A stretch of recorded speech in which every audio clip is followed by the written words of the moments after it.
You. There you go. Let me take these off. I am. Badass. All right. So, good afternoon, everybody. This is Hamza. This is David. And welcome to Intrinsic Motivation from a homie's perspective. We're actually playing with some electronics today. We have 3 screens going. We're trying to get this live stream on YouTube going. We're live on Periscope as well. And we'll put it on our Facebook page. So if there's a lag, it looks like there's a lag on the... So I will have a recording. It looks like there's a lag again on that. So if you mute that, does it mute it for everyone? Yeah, if I mute that, it's going to mute it for everybody. Okay. But it's recording on my tablet. So what'll happen is I'll do like I've done the others, or at least they'll see us now, and we'll have it that way, and just keep it moving. Okay. All right? So, all right. Welcome, everybody. Glad for you guys for your patience and working with us on April 9th. And for those in the spiritual community knows what the big day is tomorrow. Do you know what tomorrow is? The 10th? April 10th? It is April 10th. There you go. What's big in the spiritual community, and I've been seeing a lot on the web because we've already been in the shadow, is Mercury Retrograde. Wow. It officially starts tomorrow for about 21 days. People have been having mishaps with their electronics like we've had, as you're seeing. Joanne, she actually lost a lot of data. Some other people I've known have dealt with a lot of electronics. And it usually happens when there's Mercury retrograde. And I have, for those that stay all the way to the end, I actually have a little incantation that a friend of mine had given me that you can use to prepare yourself for Mercury retrograde. So you don't have to feel like you're a victim of Mercury retrograde. It happens twice a year. And especially in the spiritual community, it's like the world stops. Like, don't do anything. Don't sign contracts. Don't buy any electronics. Don't do anything as it relates to Mercury retrograde. Wow. And I hate to feed into that, so I have a little incantation at the end. We'll start it. Yes. So what we're talking about today is, before we do, I always like to see how your week went. So we only see each other on Sunday when we do this podcast. So how was your week this week? It was a good week. The weather's been really nice this past week, and no real highs or real lows. Kind of in the middle ground. It was a good week. Okay. No complaints. All right. And for me, I think I was able to save $2,000. Wow. So ask me how I was able to save $2,000. Well, first I got to say dinner's on you. Dinner's on me, yeah. $2,000. $2,000. I saved $2,000 by switching to Geico. No, I didn't. You're not supposed to say the name, man. Now we're not promoting for that company insurance. But this isn't about Geico anyway. So the reason why I said I'd save $2,000 or a couple of thousand for depending on where you are listening to this. There are a lot of people in the spiritual community that are taking these pilgrimages to Peru.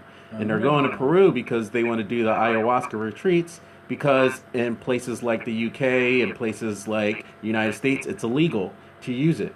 And so I'm saying that I was able to save $2,000 because a good friend in our intenders group was telling us last week about Hypersleep. And I was able to do that. I tried it out for the first time Friday night to Saturday.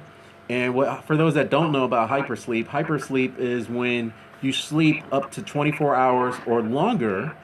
And when you do, you're going to have this spiritual awakening. I don't see how you're going to get around it. Because initially you're battling with, you're used to sleeping 7 to 9 hours, and you wake up and you start your regular day. Well, that's your ego used to that routine. So you're actually overcoming that ego. And myself included, I didn't think I would be able to do it after I slept for 9 hours and I woke up. And then... What time did you go to bed on that Friday? Well, I went to bed at midnight. Midnight. Okay. And so what I did was I wasn't sure how long I was going to sleep, so I took my what did I do? I have, excuse me 1 second, I'll grab it for the people. I always talk about this. I talked about it when we did the napping podcast, and I was talking about doing magnesium. So look, you can get that over the counter at any drugstore. And what I was used to doing, what I usually do is magnesium and choline because of lucid dreaming. But I wanted to see if I can do it without the choline, so which would enhance that. So I woke up, I took the magnesium, right, and slept 9 hours. And that's where I got the inkling of what we should talk about this week, which was the visioning. And then you immediately hit me back with Clairvoyance. So I was like, okay, we're on the right page with that. So I was like, cool. And then I was like, man, well, what? I can't just lay here, because traditionally you're thinking I need to get up, things to do. You got to be responsible. Then I slept another 3 hours, and then I have to thank you again. So this was like noon, and when I woke up, I watched Discovery. So thank you for Discovery because I saw that. And it was fantastic because in our last podcast... Oh, you did watch it? Yeah, it's fantastic. I think it's highly recommended for those that are watching this. I haven't watched it. I started to, and then I don't know what happened. I had stopped. I was like, well, I'll finish watching it later. Yeah, so, I think you need to watch it. Okay, finish it. Because cool. What I'll say for those watching is... It's an acquired taste, just like with coffee or alcohol or smoking, or like if you like drama. So I would say you have to like The Good Fight or The Good Wife. Both shows are really good.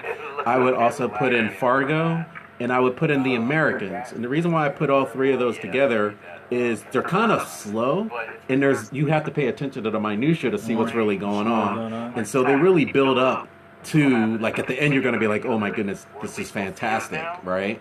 But you have to stay to that point because of the subject matter. They can't have explosions and everything where it's all so exciting with action because of the subject matter. For those that did not watch the podcast last week, we were talking about the movie where Robert Redford's in it. We had the tall, goofy guy from... this is very distracting, right? It's really distracting. I think I'm going to stop it. It is April 10th. There you go. Yeah, What's big in the spiritual community and I can see. I'm going to stop that. Because that's really distracting. And what I'll do is I'll take this recording and put it on the YouTube channel. Okay. Right. So are we getting any comments, people? Just one person. Okay. So one person watching on the YouTube. So sorry if you're on the YouTube stream. There's a huge lag.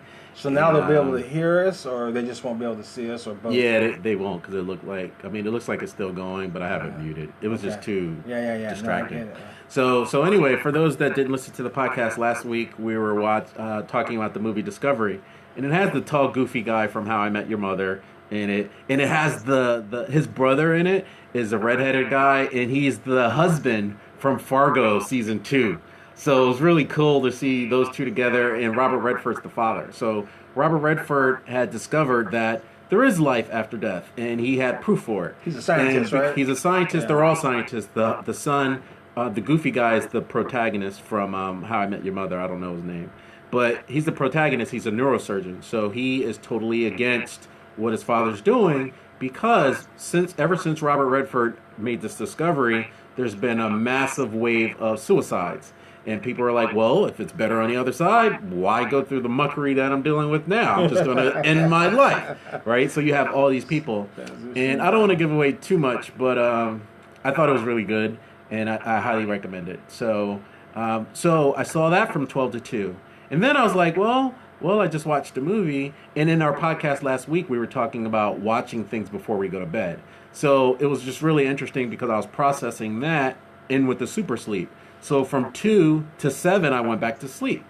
And it was just phenomenal. It's a personal experience, so I can't share. So from 12 to 2, you're awake. Yes. And watch that movie, and then from 2 to 7, another 5 hours, you went to sleep. Another 5 hours, I went to sleep. Okay. And then I laid there for about a half hour, went to the bathroom type deal. And then I slept again until about 10 or 11. Wow. And so then, you really put some time in. Yes. And that's when I started boosting our Facebook page, or our YouTube channel and all. But what was interesting is I started getting a headache at the end, right? Because it was just like, maybe because it was new and I've never slept that long. Yeah. Ever. Even when I was sick, I've never slept that long. Did you not eat at all in that period of time? In that 12 You know what? That's probably what did it. Because when I slept at midnight until the 9 o'clock, when I texted you and then went back to sleep, I didn't. I just drank water.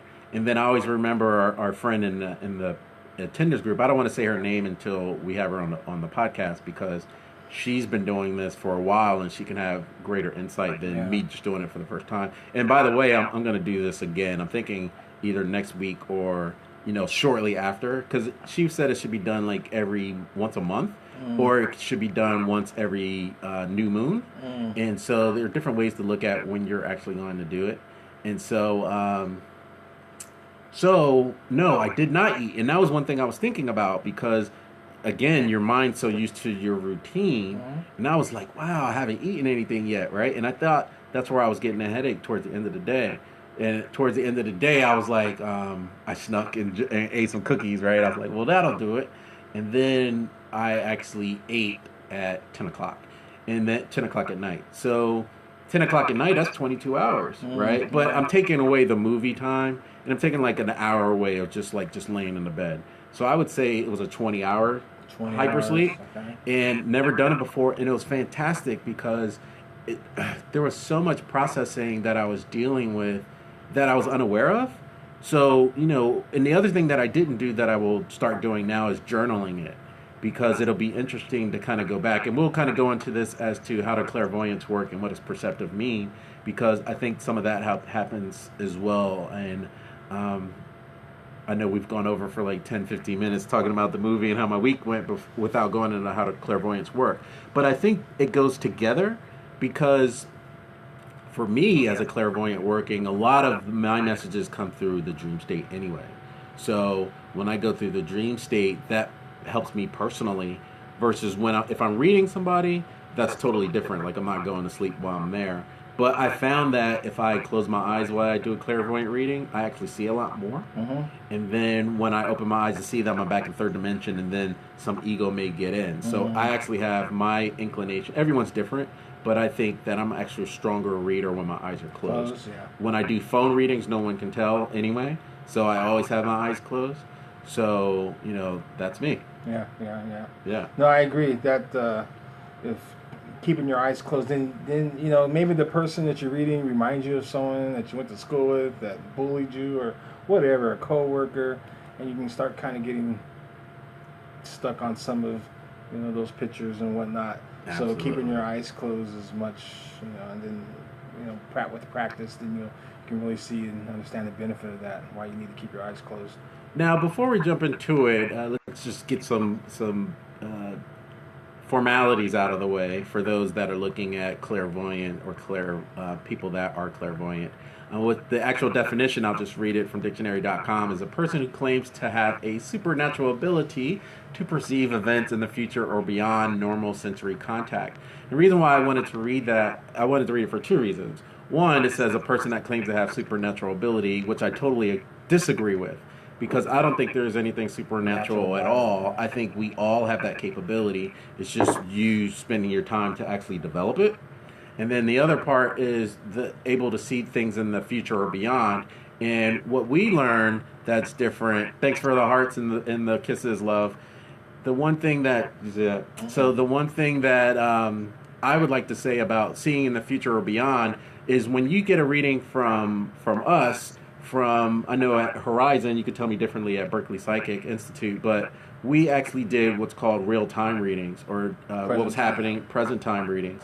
And the difference is people go to get a reading, and they want to know, who am I going to marry? Will I get this job? Should I move to this city?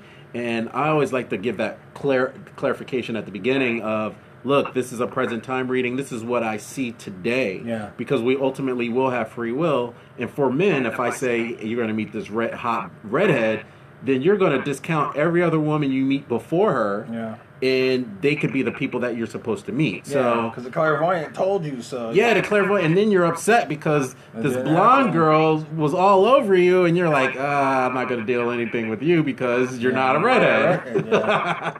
So I wanted to make that distinction between us and others. There's some people that, get readings every month or every week, and they get dependent on the reader too, right? I think that's kind of like a hero worship. Yeah, not good. And you're giving that person that supernatural ability again. You're looking at them like that, as opposed to you being able to find that out yourself. Making them senior to you. So yes, you're giving away your seniority. So I wanted to just go over that clarification first before jumping into it. Well, thank you for clarifying that. Sure. Sure.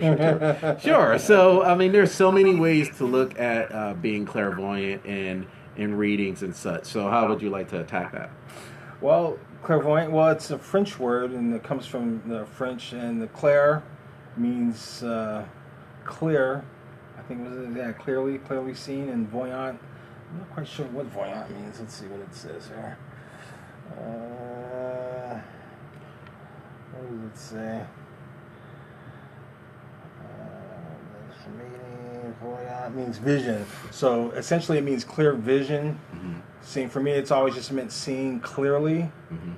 And there's so many different manifestations. So being really clairvoyant is not something that you have to like turn on and necessarily learn. You've always been clairvoyant. Maybe some of your ideas and perceptions of it have to do with what you've seen in TV and movies, Hollywood, whatever.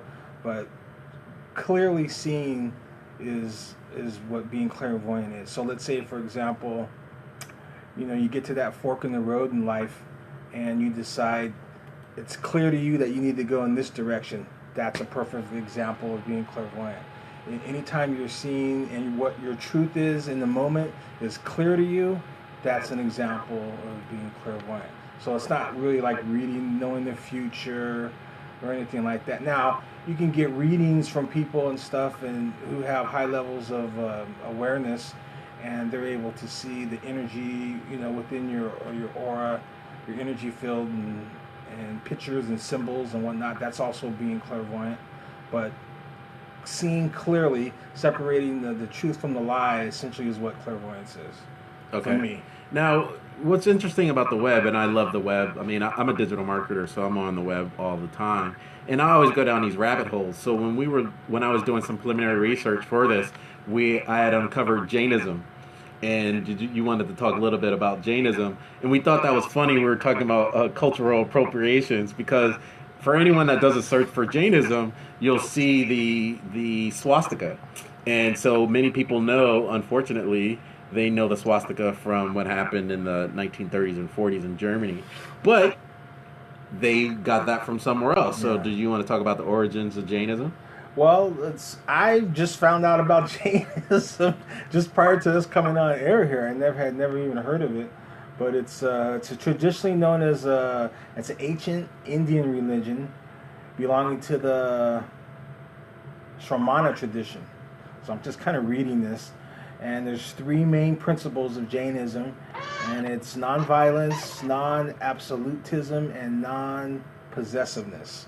And so in the flag that they have, their Jain flag. Now Jain is spelled Jain. Mm-hmm. They have a red, yellow, white, green, and black in the colors, but they have a swastika that's right in the middle. Mm-hmm.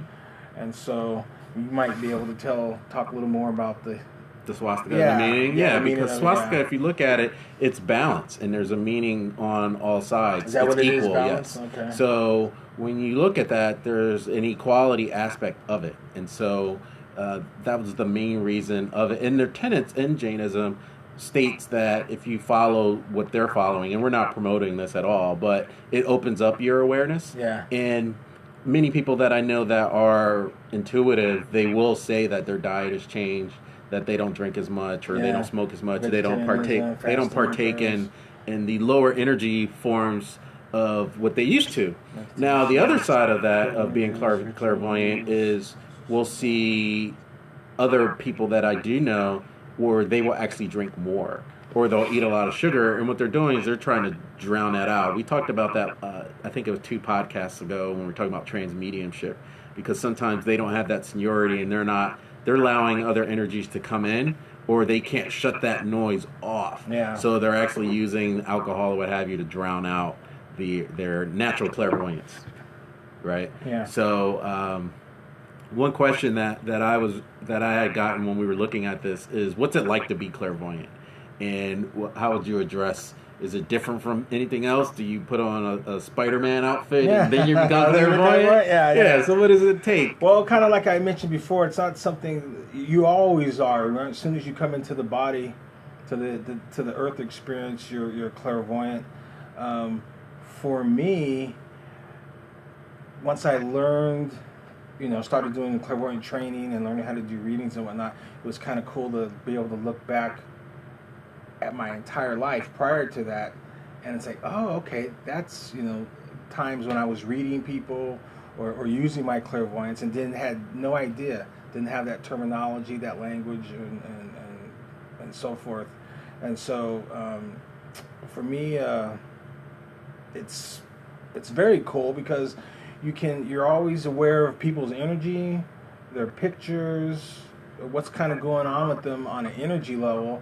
And that really helps with conveying and receiving communication.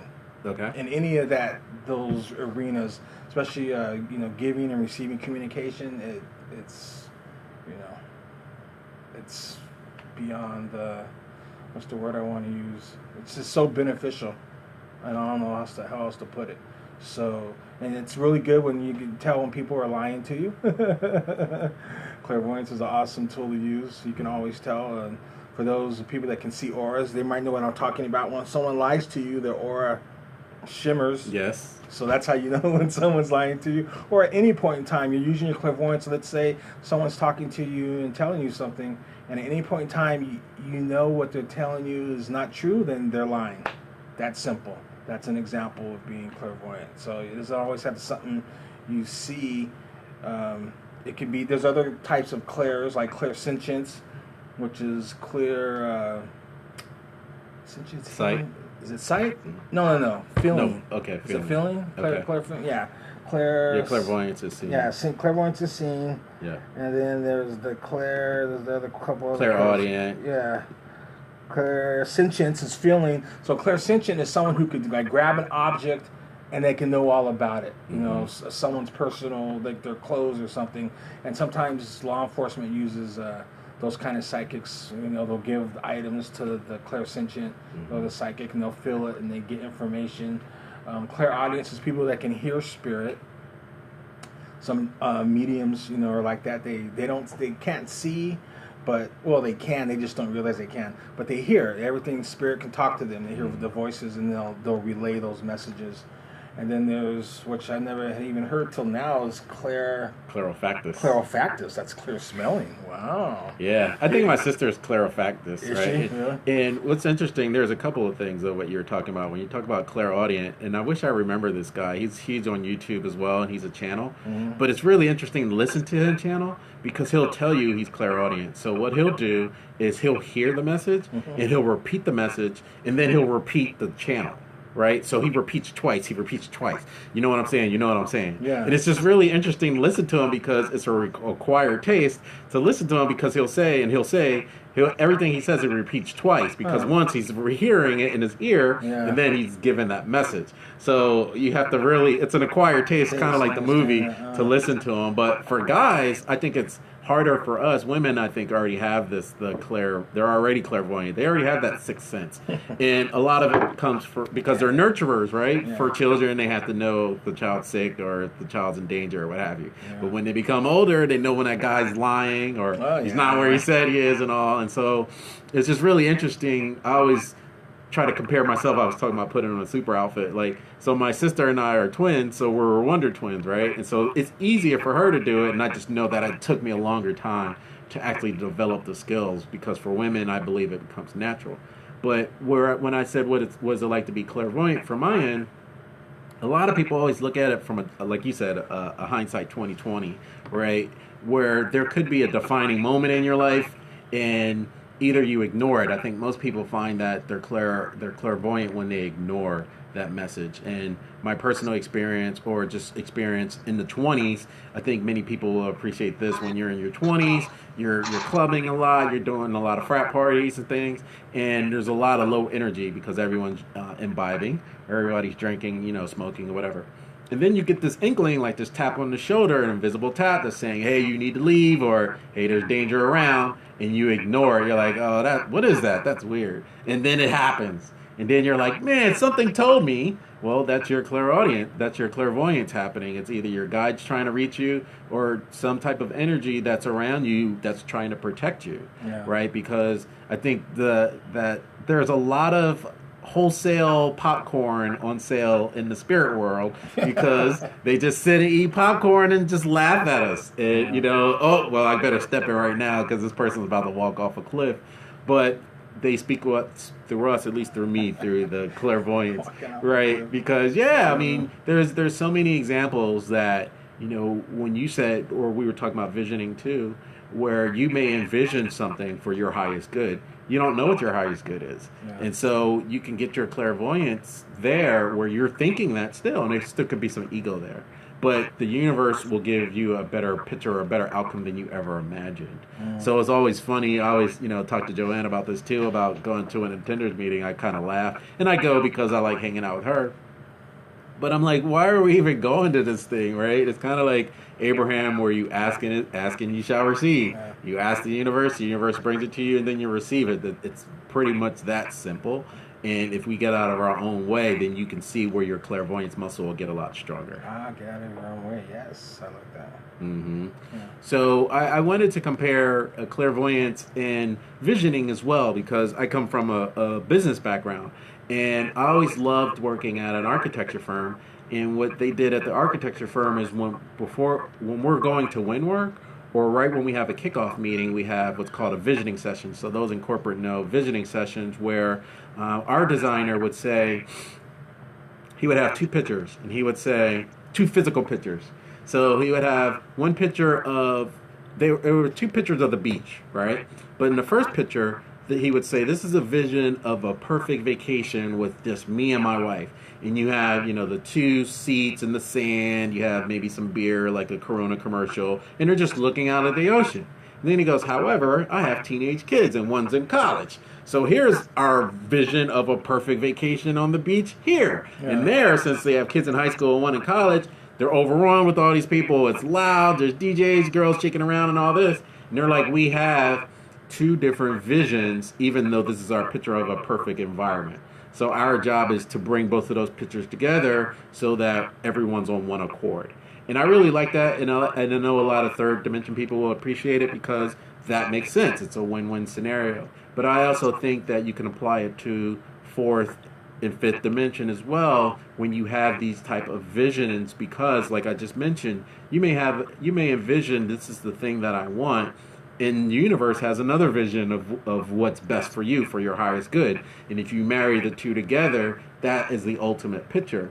Now, if you're open to it and you're going with the flow with that, then your clairvoyance, in my opinion, gets a lot stronger, because you're having a stronger relationship both with your guides and the universe as a whole. Okay. So that's where I would say that's what it's like to be clairvoyant from a business standpoint, where I would bring it down to layman's terms, because a lot of people look at this type of topic or subject matter as airy-fairy, and we're trying to bring it to you from a homie's perspective as well, right? So we're trying to show it's airy-fairy, and you see a lot of people that are considered flighty and not part of the environment, but it's just really interesting when I'm here with high six-figure, seven-figure business owners. They have a lot of the same talk. It's just the vernacular is different. Yeah.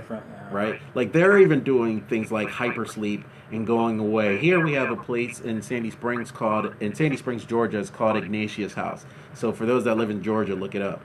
And what it is, it's a retreat where you go in. You can go in by yourself, or you can go in with the spouse. And you go in on Friday and you leave on Sunday. And from Friday to Sunday, it's pure silence, right? And so a lot of people leave Saturday night, because all that monkey, the monkey mind and all that chatter, they can't take it.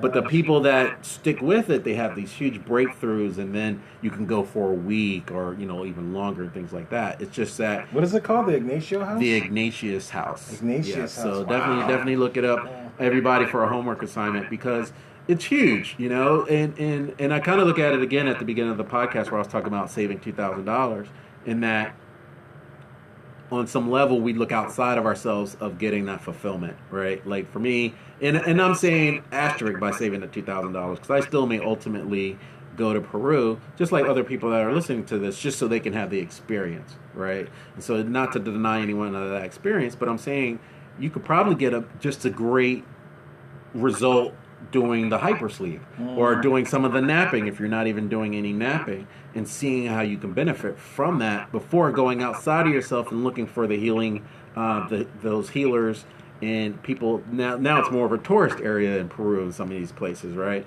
So it's like, do you have to go to Ignatius House, or do you make sure that you don't have any outside electronics or influence in your own house, right? Some people need to go away, but I'm saying that on some levels you do not have to, right? So I'm trying to get people out of the habit, myself included, right? I'm not perfect, so of looking outside of myself, because once I look inside, that's where the clairvoyance comes out, and I'm able to manifest more in the physical form. So, for example, just going right back to your hypersleep, prior to just going to sleep, did you have any intentions when you were going to sleep about No. anything that you want, or you just want to let it happen and just whatever the experience was, it was what it was? That is an excellent question. And the reason why I say that's an excellent question, I have to use the example of Florida. So I had finished high school in Florida, right? In Orlando, outside Orlando. And back then in the early 90s, whoever, watches this that lives in Florida will definitely know, especially if you were there in the late 80s, early 90s. Nothing was going on there. It was just nothing, like one event, right? And so, especially being there in junior college, I was waiting for my girlfriend at the time, which is a whole nother story. And I still love her to this day. She's awesome. And we still talk. She's great. So I had to put that clarification out there, right? But anyway, there was one event in town, right? So as you can imagine, a young male, 18, 19, 20, 21, you put on your smell goods, you're ironing, you're wearing polka dots, who knows what was hot back then, your hammer pants, right? Like, you're going to have a good time. And you have this huge expectation to go to this event. And the event would be a bust. It'd be like 3 people there. It was dead, right? And then at the time, the highway systems weren't there at all. Infrastructure was just horrible for people that know about Central Florida back then, right? And you would have to take that hour ride back home, and it was just like the longest time ever. And it was just probably even lower because the expectation was so high, right? And so moving here, we had a lot of options. So it was like, yo, if it's whack, this place is whack, you go to the next spot, you know what I'm saying? Or the next spot. And then if it was whack, yo, tomorrow there's going to be something else, or the weeknight. It was just so much more. The expectation wasn't as high. So you just went. And then I found that when I just went to these things, that I had a better time because I didn't set myself up for the letdown. So I said all that to say, at the beginning, no. I mean, I've done lucid dreaming. I've done naps and all. So I was just interested to see if I can do it, right? But I didn't have any expectation. And then when I woke up, I was a little disappointed initially. I was like, well... And then I remember her saying, you're not going to sleep the whole 24 hours. I mean, you're not comatose. Yeah. But you have to keep reminding yourself or fixing that muscle to stay asleep or not get up out of the bed when your ego wants to kind of get up and go with your routine. So how was your recollection? Oh, my recollection was huge. And I think that... More than normal? It was more than normal because... Here's the difference, and that was a really good question. Because usually my gripe is... Whenever I start to get in the dream state, I always feel like the dreams are kind of like our YouTube stream, right? It'll start and then it'll just stop abruptly. And the reason why it would stop abruptly is because if it's during the week, then the alarm clock will go off, right? And I have to start my regular day. And then I'm kind of upset, like, man, I could have, right? Who knows what that dream would have led me to? Yeah. And so when I did the Hypersleep this weekend, those dreams actually came to their fruition. It was really interesting. And then one time I will mention, because here, we have candidates running for Congress. So I was awakened one time during that sleep because, they're knocking on the door to make sure we vote for our congressman. But I was like, of all the times, I had to laugh like, okay, you still have to have humor in this. I was like, no, my expectation, I'm going to sleep 24 hours. And then that's when I got the humor out of it, like just relax. And when I relaxed, I got a lot more out of it. A lot more out of it, okay. Yeah. So give me an example of you being clairvoyant, like one of the first times, like, wow, that's a clairvoyant moment. Oh, or when did that first come to your perception, just being clairvoyant?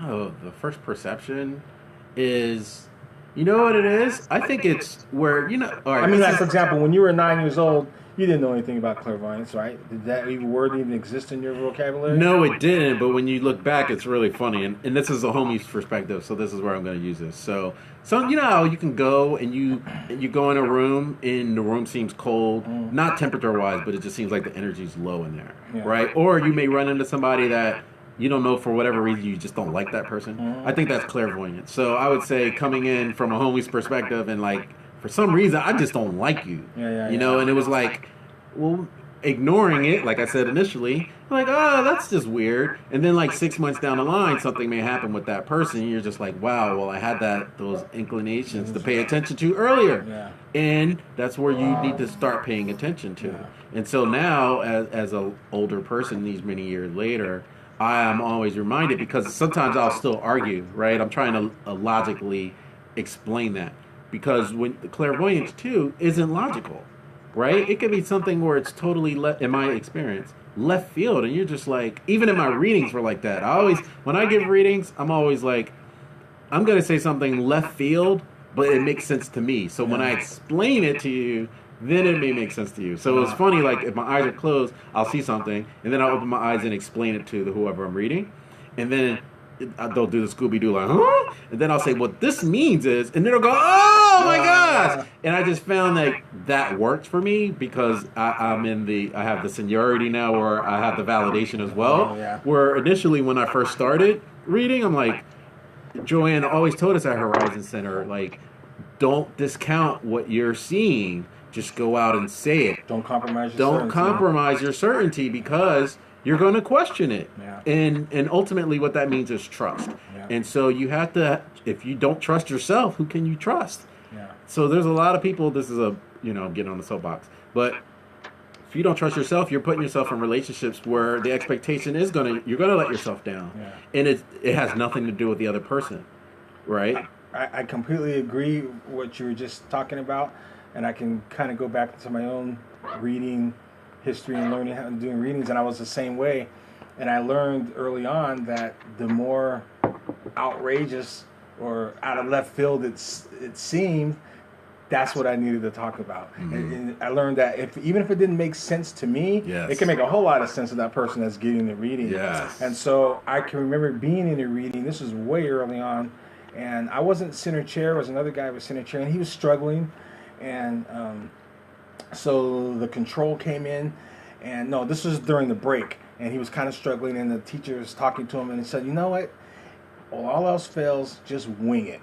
Just talk about whatever. It doesn't even matter. So he went into the next half of the reading, and the person was asking all these questions, and he thought he was just making everything up. Man, he was just spot on to that person, just blew him away. And what happened is, when he got into that, well, I'm just going to wing it mode, he relaxed so much and got into that no effort space where he was just talking about everything he was seeing without even realizing that's what he was doing. Mm-hmm. And then that was a huge breakthrough for him as a reader. It's like, wow, like a light bulb kind of went off. And it's like, oh yeah, all you got to do is just relax and just read. Whereas he's putting so much effort into it. So that's where his struggle came. But we have to back up for a second because we can't assume about the audience, right? So you said two things that I already know the understanding, but just for the group, right, or people that are listening to this in the future.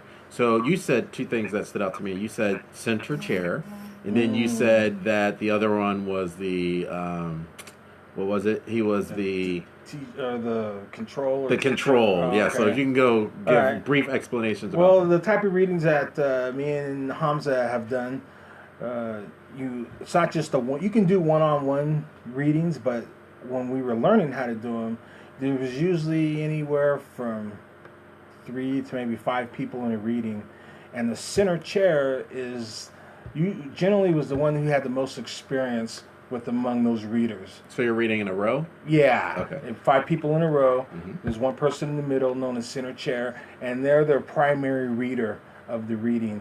And the people on sitting to his sides are what are known as side chair, and they'll do parts of the reading, or they can speak up at any point in time during the reading and put in their 2 cents. But the center chair is the person that was doing the main reading. And then the control is someone that stands behind the reading and kind of controls the energy of the reading in general and in the room and whatnot, and just kind of make sure the reading kind of goes along without any crazy energy coming in or not. So they're referred to as control. Mm-hmm. And so those are those two. Gotcha. Just I know it's easy for us to go into jargon, and I always do that in business, and I hate it when other people do it. Like you assume that other people know what you're talking about. And they don't. Yeah, and they don't. Good point. Just wanted to cover that. Yeah. Anything else that you wanted to cover? So, and I'm just going to give an example, and I know everyone's experience, but this is an example of having a clairvoyant or kind of a psychic experience. But clairvoyance is when you're sitting there and all of a sudden you start thinking of a particular person, a friend, loved one, whatever, and then they call, and then you say, oh, I was just thinking about you. No, not really. It's usually the other way around. They were thinking about you, and some of their energy came to your space, and you were aware of that. So on some level you saw it because you became aware of it. And that's what clairvoyance is really, is just being aware. Mm-hmm. And so, and then they call, and then you say you were just thinking of them, but really it's the other way around. So whenever you're thinking of someone, just like, and then you call them, and they say, "Oh, I was just thinking about you." No, really, some of your energy went to their space, and they just became aware of it. And so they'll might chalk it up as, "Oh, that's just a coincidence." No, it's not. Wherever you're thinking about, or someone, or a place, or a person, part of you, your energy goes there. You know, so someone who has a lot of awareness of energy will pick that right up, and I do. You know, that's probably like a daily experience for you. I know it is for me. Yeah, I think that's comforting for anyone that hears that, because if you think about grandma all the time, you think about grandpa, right? There's some level where the energies combine, like they're meshing. And so that lets you know that you're not alone. And that lets you know also that there's more than meets the eye. And so I think the reason why I'm saying that is those usually happen when people feel that they're not in the vortex, to use the Abraham term, right? If you feel that you're not, things aren't going right, and again, and as we're on the eve of Mercury retrograde, a lot of that happens. There's a lot of miscommunications that'll happen in the next couple of weeks. There are a lot of misfortunes. There are a lot of accidents, even though we don't believe in accidents. But a person may, if a lot of that happens all at once, as this is expected to be, like it's supposed to be a really heavy turnaround this time. 21 days? Is that what you said? Yeah, it's about 21 days before it goes direct. And but if you look at your clairvoyance and you're looking at that type of energy where maybe your ancestors or your guides are reaching out to you, then it would behoove you to pay attention, especially during this time, because this is where a lot of people are like, I don't know what happened. You know, I kind of laughed in humor about even this podcast today, because I mean, it took forever just for it to get started. And it happened when it was supposed to, right? And so, before I forget, I know we're getting close to time, I did want to say the little incantation for people that are listening to the end about harmonizing for Mercury retrograde. So I'd like to give a shout out to my homegirl, Yvette. Yvette she had went through the development with me at Horizon Center, and I'm always reminded to use this incantation during Mercury retrograde, so I'd like to share this with the group. So if you are not driving or around heavy machinery, then you might want to close your eyes for this, because you will get more out of it when you access the other realms outside of just the third dimension. So without further ado, I am harmonizing my mental, physical, spiritual, and emotional bodies with the planets in this solar system: Mercury, Venus, Earth, Mars, Jupiter, Saturn, Uranus, Neptune, Pluto, Chiron, and Planet X. May I be in 100% harmony with the positive aspects of retrograding planets, including Mercury. May this last for the next 21 to 30 days and beyond. Thank you, or Ashe. So that's simple, just something to think about, and let you know that that you do not have to fall to the whims of being a victim of this energy at this time, but just to let you know that there may be some things may not go as smoothly as you would like in the next 21 to 30 days, and it may be something that your clairvoyance will pick up even more so, that'll help you along during this time. So that is something I definitely wanted to share with the group. It's something I always look towards to checking in whenever Mercury retrograde happens, or I get a ton of emails before Mercury retrograde happens, the shadow of Mercury retrograde, all of that stuff, where there's a lot of fear in our space in the spiritual world. Hopefully, using that incantation may help you along your way. Yes. So, you good with that? I am good with that. And so, real quick, are we going to be having any guests anytime soon? Yeah, obviously. Maybe in the next couple of weeks. Maybe in the next couple of weeks. I think if we get some emails or some, because I've been getting emails about the different podcasts, like where are they going, what's going on. Yeah. If people have any people that they want us to speak to, or we have some people in mind that we're thinking about as well. But if you leave some comments and some feedback in any different subject matter that you like for us to cover as well, I think that would be great. I like that we're getting smoother and smoother with this. I mean, we're now at like episode 7 or 8. And so now we're actually at a position where we can start having guests. I just wanted to have everything flowing with us. Not saying that the two of us are at the top of the mountain and you should only listen to us, but I wanted to have that set up before we started having guests. No, we are. We are at the top of the mountain. And just listen to us. Just listen to us, yeah. We have all the answers. In closing, definitely check out intrinsicmotivation.life. The website is up. We have the archives of all the other podcasts on there. We'll have some events because I know there's a world meditation coming up the end of next month with Tom Kenyon. That will be huge. His world meditations are always huge. And if you want to send us any spiritual events as well, we'll put that on the calendar. And that way, we'll all be on one accord for that. Because as I just mentioned in saving the $2,000, we don't necessarily physically have to be in that space, but we can be there spiritually, so we're a part of those events. So with that, thanks again for joining us for How Do Clairvoyants Work? What does Perceptive mean? I am Hamza. I'm David. And we'll talk to you soon. Peace out. Peace.